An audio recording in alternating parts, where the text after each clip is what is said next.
un deber, una deuda pendiente de la profesionalidad del maestro. Un profesional de la enseñanza hoy en día debe ser un experto en niños, no solamente desde el punto de vista psicológico. La psicología del aprendizaje es muy importante, es cierto, es una de las grandes ciencias de la educación, pero hoy en día la antropología, cultura adolescente, tiene que conocer culturas juveniles, por ejemplo. Los profesores tienen que estudiar esto, ya hay estudios hechos sobre esto. Entonces no puede ser que no entienda a ese chico sus pasiones, sus temores, que no tenga pasiones, no tenga conocimiento. Capaz que al tipo le gusta solo el fútbol. Conecta la historia del Uruguay con el fútbol, o la historia de tu equipo, de Peñarol, cuándo se creó Peñarol, cómo era el Uruguay, quién eran los hinchas de Peñarol, por qué los de River son los millonarios. Ahí puedes trabajar temas de clase social, inmigrante. O sea, conectar los intereses, conocer y conectar el programa con los intereses de los chicos, me parece que es una de las... Y el segundo es fortalecer la autoridad del maestro. Yo creo que el maestro, yo lo veo conectado a estas dos cosas. Un maestro con autoridad es un maestro creído, un maestro reconocido, al que uno le da crédito, al que uno escucha. Entonces esto me parece un componente esencial de la profesionalidad del maestro, y que pareciera ser que está en crisis. Es una queja de los maestros, las investigaciones que hemos hecho cualitativas en Argentina. Esta queja de que ya no se los respeta, que ya no lo creen, que no pueden ordenar las clases, incluso ya en chicos de primaria, que no hay respeto, que no nos escuchan, que no... Bueno, esto es gravísimo. Entonces ese maestro que no tiene autoridad, que no es creído, creo que tiene poca influencia, tiene poca capacidad de influir sobre la demanda de conocimiento de sus alumnos. Pero bueno, eso merecería para una charla aparte sobre el tema de la atención. Es un concepto muy interesante, cómo lograr la atención en la lección.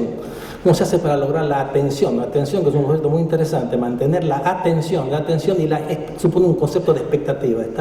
Uno está atento en función del futuro, de lo que viene después.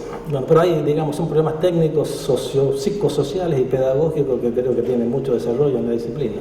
Esta segunda pregunta, que es para la licenciada Flavia Terinci, creo que tiene mucho que ver con lo que tú estabas diciendo, y la pregunta es: ¿cuáles son las competencias y atributos para ser docente en el siglo XXI? ¿Qué pregunta? Justo mañana voy a hablar de eso, es en serio,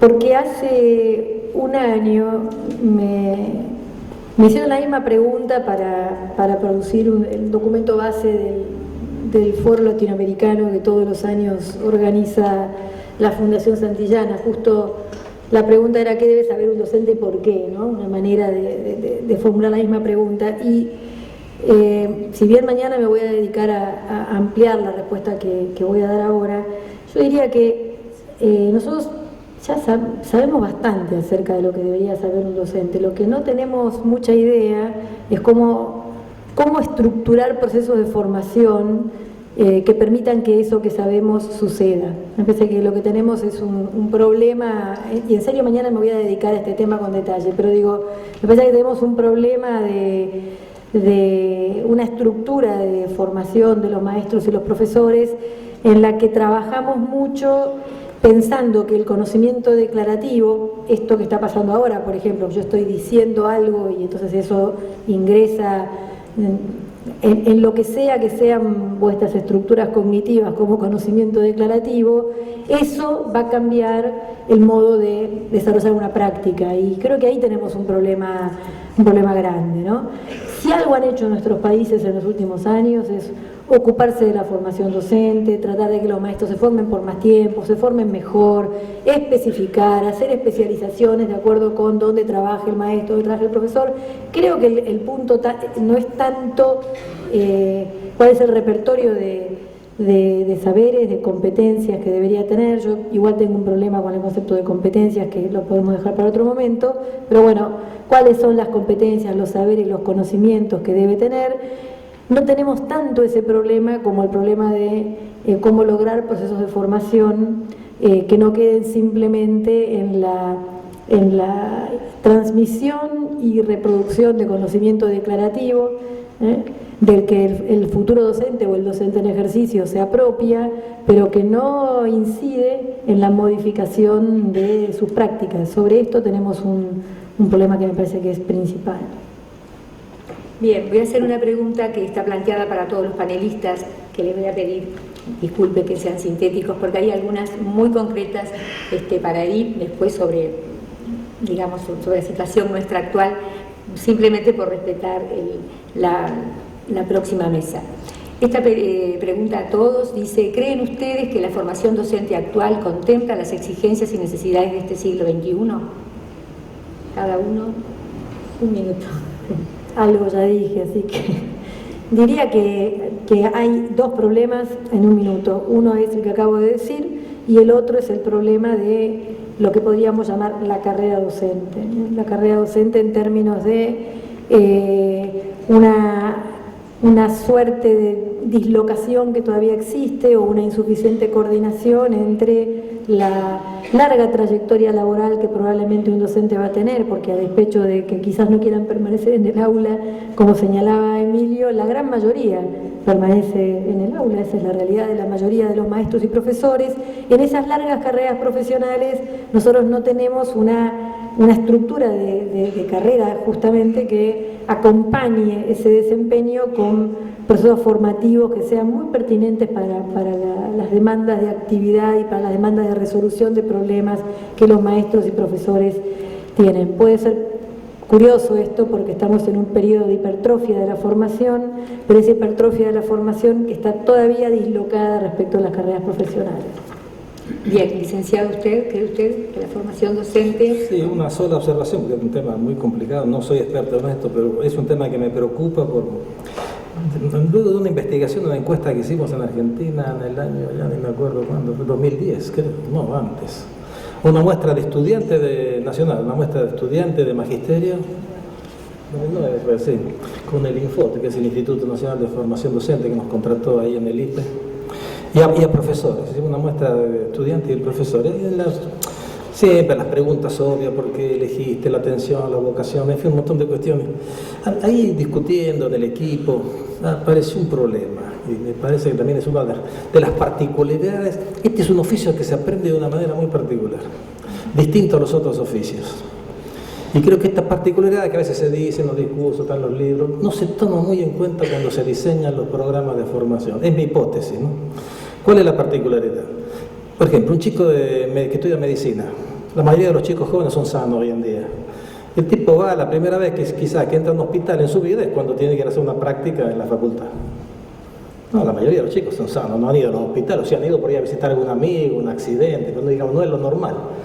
El chico que entra, o la chica, más bien las chicas, que entran a una carrera docente, ¿tienen cuántos años ya de experiencia en aula? Desde los 4 años que empezó el preescolar, ¿cuántos son? 17 años más o menos, 14. 14 años. Es como, ¿han visto esos tipos que son enfermos crónicos? No, son tipos que, sí, desgraciadamente hay una novela muy interesante de un tipo que tiene una enfermedad crónica y al final termina siendo él un experto y empieza a discutir con el médico porque él ya sabe.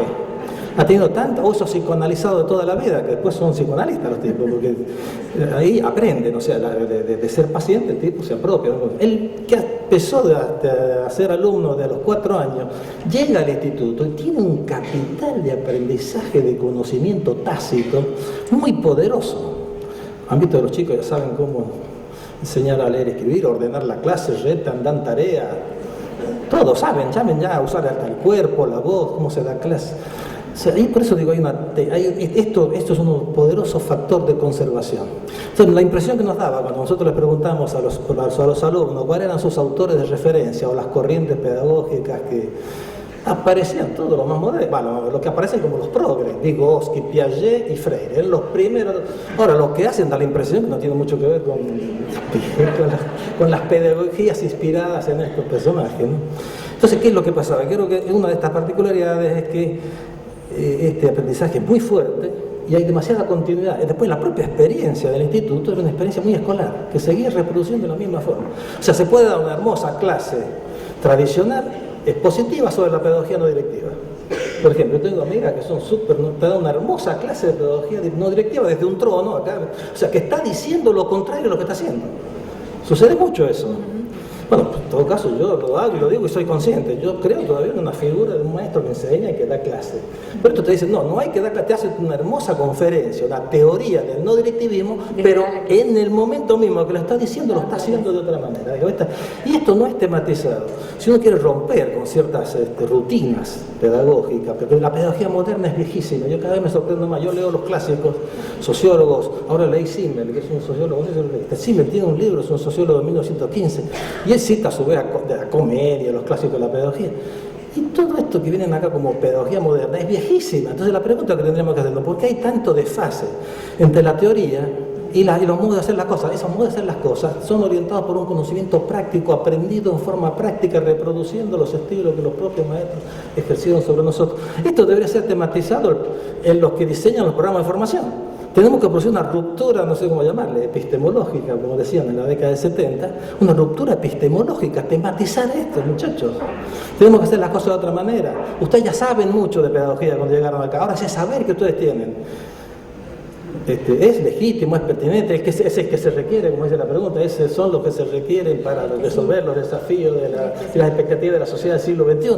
Bueno, hagamos una ruptura entonces, por lo menos tematicémoslo. Yo creo que esto no está tematizado. Bien, a ver, Edith, la misma pregunta. Bueno, la verdad que no puedo no contestar. ¿Creen ustedes que la formación docente actual contempla las exigencias y necesidades de este siglo XXI? La respuesta es no, parcialmente no, y en gran parte no. Y les voy a decir en algunos aspectos por qué. Si fuera así no estaríamos hablando tanto de los desafíos de la formación docente. En primer lugar, la tradición en nuestro país es que se concibió en su mayor parte del tiempo a la formación docente como formación inicial. La ANEP solamente puede pedir títulos de formación inicial y la formación docente hoy la concebimos como un proceso continuo, es decir, no termina con la formación inicial. Los procesos formativos de la profesión de los educadores es un proceso a lo largo de toda la trayectoria del ejercicio de la profesión. Entonces, la formación docente hoy debe contemplar a ese proceso continuo también con oportunidades de formación post título de grado. Y estoy hablando de todo lo que hace al perfeccionamiento y lo que hace a las titulaciones de posgrado, que hoy la ANEP no está en la órbita de su competencia. Estamos en tránsito hacia eso. Otro aspecto que tiene que ver con la formación es la manera de operar con el conocimiento para el cual se ha venido preparando hasta ahora, compite fuertemente con la manera de operar con el conocimiento que ya tienen y ya está instaurada en la sociedad por los medios digitales. Entonces creo que es fundamental que la educación tenga en cuenta que las cosas que se tienen que enseñar en la escuela tienen que ver directamente con aquellas prácticas sociales valoradas y ya instauradas en la sociedad. Y por ahí hay un buen camino a recorrer. No basta con tener las máquinas que sí se les entrega a todos los estudiantes que ingresan a la formación docente, sino que también hay que acompañar esto por lo nuevo con acciones de investigación y producción de conocimiento. Es fundamental que la formación docente, mejor dicho, es fundamental que la formación y la investigación estén trabajando de manera conjunta, quizás dialécticamente, pero no separadamente. No que haya una institución que investiga y otra que forma a los docentes. Bien. Por ahí con esa pregunta. Perdón, ahora concretamos más aún. ¿Qué perspectivas hay a corto plazo de cubrir la falta de docentes con los egresos previstos de los institutos? Esa es una línea de política educativa hoy en día y en estos 3 años está habiendo, en estos 3 últimos años, se está logrando un crecimiento de egresados. Nuestros números son muy bajos, así que a ellos les van a resultar como poca cosa, pero entre el primer año 100, 150, 180, nosotros empezamos con 600 docentes que egresaban, 580 docentes que egresaban, casi 600, en el 2010 y hoy estamos en alrededor de 1.400. Estoy incluyendo profesorado y magisterio. De magisterio exclusivamente el crecimiento está en el egresado del año, el número de egresados es de 845 este último año. La curva empieza a elevarse. ¿Por qué? Porque han habido políticas que atienden a las características del estudiantado. Las características del estudiantado son una población que tiene un promedio de edad mayor al esperado, por lo tanto, aquí hay más compromisos que tienen los estudiantes en cuanto a que tienen que trabajar y estudiar. Son los que estudian y los que trabajan, entonces dilatan su egreso. Y el otro factor es el que tiene que ver con la situación económica, entonces se ha creado un sistema de becas que se está trabajando intensamente en ese sentido y por ahí están lográndose mejores resultados. Bien, otra pregunta que tal vez tenga que ver con nosotros como institución, dice, pensando en la integración entre lo público, estatal y privado, desde tu lugar, ¿ves posible que la práctica docente de algunos estudiantes de los primeros grados pudiera realizarse en instituciones privadas con docentes capacitados debidamente?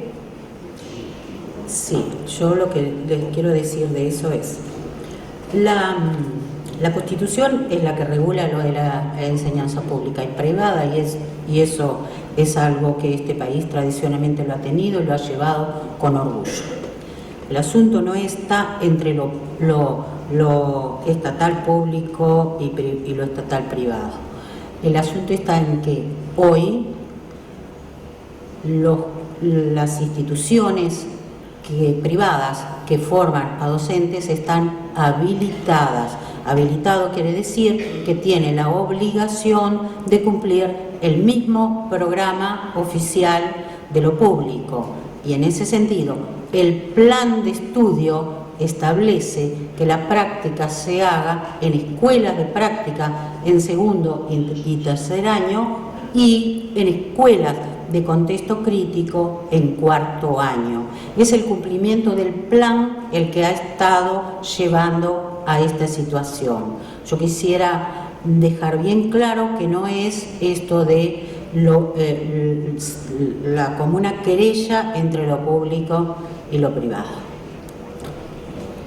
Bien, y la última pregunta, que son dos preguntas pero que la voy a sintetizar en una porque plantean lo mismo, creo que va por el deseo que tenemos los maestros de tener horas conjuntas, como se estuvo diciendo en esta mesa y en otras, para trabajar en forma cooperativa y en forma colectiva, poder pensar, planificar y estudiar juntos.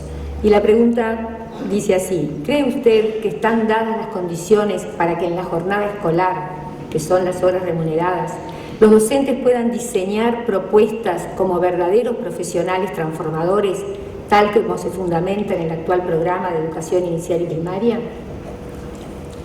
Entiendo que no es lo de transformador lo que se está aquí poniendo en el centro de la problemática, sino el tiempo. Y el tiempo es necesario, de eso no hay ninguna duda, pero de esto voy a decir dos cosas.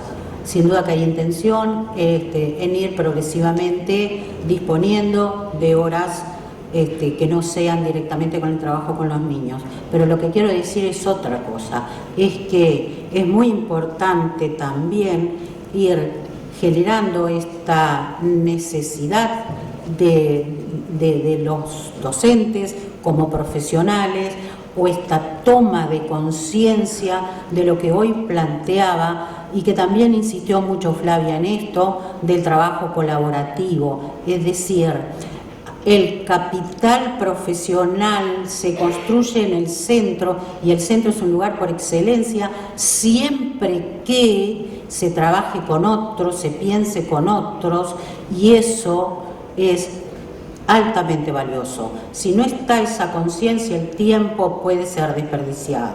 Y por lo tanto no es solo el tiempo, sino que es el tiempo y en qué se va a usar ese tiempo. Y creo firmemente que hay que seguir en esa dirección de conseguir ese tiempo, pero para usarlo con esto, en este sentido. Bueno, creo que nos han quedado seguramente muchas más preguntas que respuestas, pero en eso me parece que es positivo.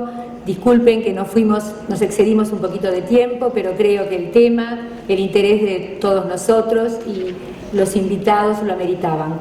En nombre del colegio, del Instituto de Educación Santa Elena, agradecemos muy especialmente a los 3 panelistas.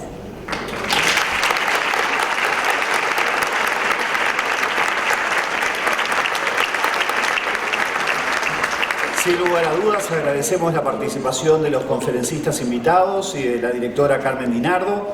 Los invitamos a compartir el último corte de la jornada. En unos 20 minutos nos encontraremos para realizar la presentación de la publicación titulada Educar en el Cambio, publicación que contiene la sistematización de 10 experiencias de innovación realizadas por docentes de los distintos sectores del Instituto de Educación Santa Elena.